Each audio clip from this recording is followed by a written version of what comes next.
정부가 사기와 보증금 미반환이 속출하는 현행 전세 제도를 그대로 둘 수 없다며 대대적 개편을 예고했습니다. 하지만 주택시장 상황을 보면 전세 선호가 여전하고 일부 지역에선 전세가가 오르는 현상도 나타나고 있습니다. 조성음 기자가 살펴봤습니다. 지난달 서울에서 이루어진 임대차 계약은 모두 17,000여 건. 그중 62%인 11,000여 건이 전세였습니다. 지난해 12월 47%대까지 떨어졌던 비중이 다시 늘어난 겁니다.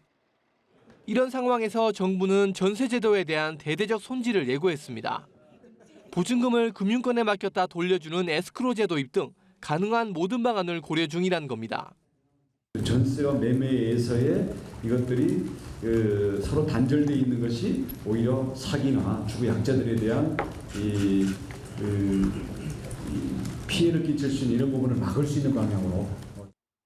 일각에서 정부가 언급한 대로 전세 제도가 개편되면 전세 공급이 줄 것이란 우려가 나오는 가운데 전세 선호가 다시 늘면서 일부 단지에선 반등 현상도 나타나고 있습니다.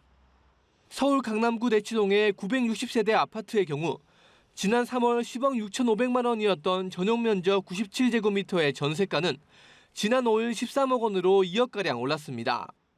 3, 4월 이뤄진 서울 아파트 전세 거래 중 41%가 1, 2월 이뤄진 같은 단지, 같은 면적 전세 거래에 비해 값이 올랐다는 통계도 있습니다. 급매물 소진과 함께 전세대출 금리 하락도 한 원인으로 분석됩니다. 전세대출 금리가 최저 3%까지 떨어지다 보니까 월세보다 전세로 사는 게 훨씬 유리하다고 판단하는 수요자들이 일부 나타난 것으로 분석이 되고요. 다만 전문가들은 금리 상승이나 역전세 현상 우려가 여전한 만큼 전세가 상승폭은 제한적일 것으로 내다봤습니다. 연합뉴스 TV 조성음입니다.